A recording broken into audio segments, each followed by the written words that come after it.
नमस्कार। आज के इस लेक्चर में मैं आपको वर्चुअल लैब का यूज़ करना बताने जा रहा हूँ। इस वर्चुअल लैब का किस तरह से प्रयोग करते हैं ये सब हम इस लेक्चर में बात करेंगे।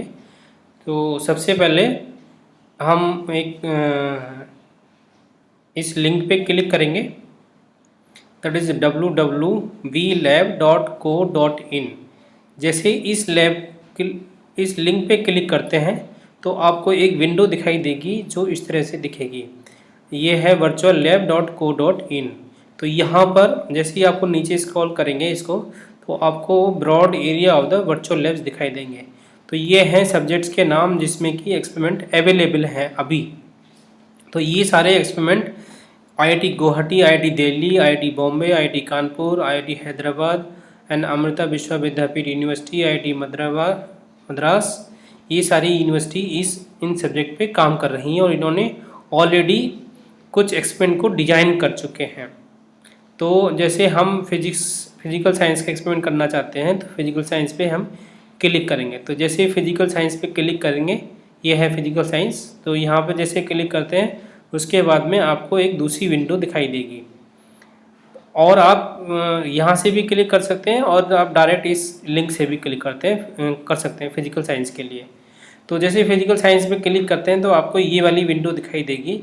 तो यहाँ पे जितने भी फिजिकल साइंस के अंदर अभी तक एक्सपेरिमेंट बन चुके हैं, डिजाइन हो चुके हैं और किस किस इंस्टीट्यूट ने बनाए हैं उनके नाम इधर साइड में लिखे होंगे। जैसे वर्चुअल एस्ट्रोफिजिक्स लैब है, ये IIT कानपुर ने डिजाइन की है और मॉलिक्यूलर इंटरेक्शन लैब है, ये IIT हैदराबाद ने। तो आप यहाँ से भी क्लिक कर सकते हैं IIT कानपुर के थ्रू और आप इधर से भी क्लिक कर सकते हैं।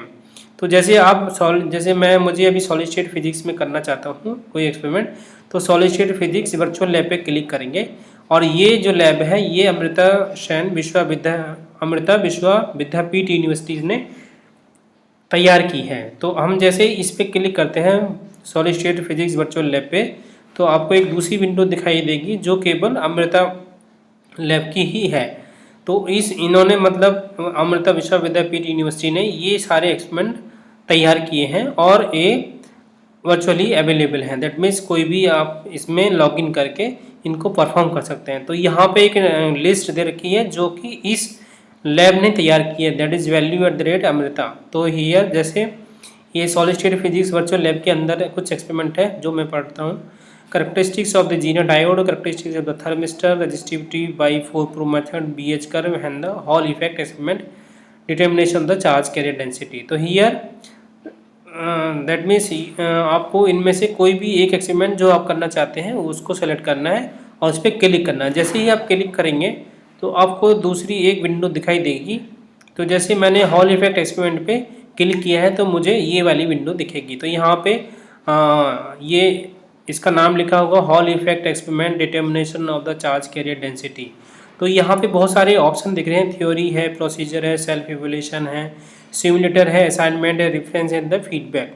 तो सबसे पहला जो है हम इसमें थ्योरी है। तो थ्योरी पे जैसे क्लिक करेंगे तो यहाँ पे दिखाई देगा आपको aim and the apparatus theory. तो यहाँ सब कुछ डिटेल होगी इस एक्सपेरिमेंट के बारे में। तो ये सबसे इम्पोर्टेंट पॉइंट है इस एक्सपेरिमेंट का, मतलब आपको थ्योरी बहुत ध्यान से पढ़नी है। अगर आप थ्योरी अच्छे से नहीं पढ़ पाएंगे तो आप अगले वाले स्टेप पे आप जा ही नहीं पाएंगे, प्रोसीजर पे पहुंच जाएंगे लेकिन सेल्फ इवैल्यूएशन है और सिमुलेटर है।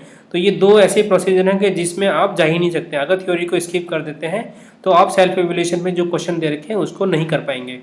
तो इसलिए थ्योरी को ठीक ध्यान से पढ़ें।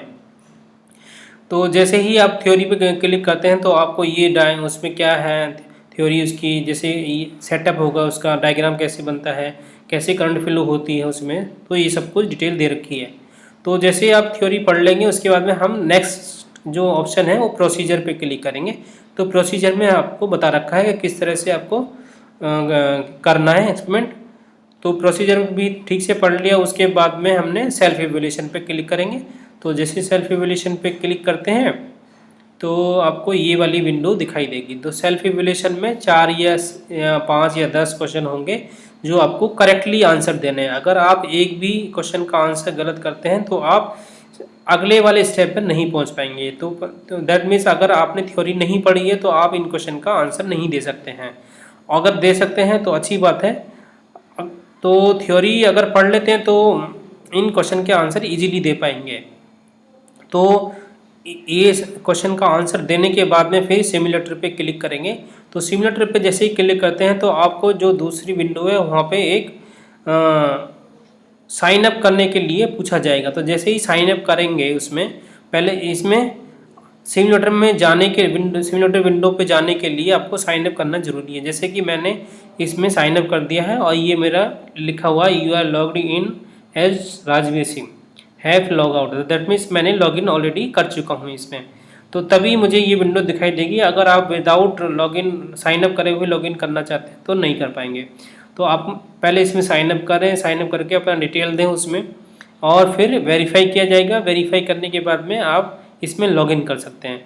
तो जैसे ही लॉगिन करेंगे तो जैसे फिर सिमुलेटर पे क्लिक करेंगे तो आपको ये वाला सेटअप दिखाई देगा। तो यहाँ पे आपको इधर दे रखा है select procedure, that is magnetic field versus current है, यहाँ पे इंसर्ट प्रोब है, ये सारे बहुत सारे ऑप्शन हैं। तो इनकी सहायता से हम इस एक्सपेरिमेंट को करेंगे।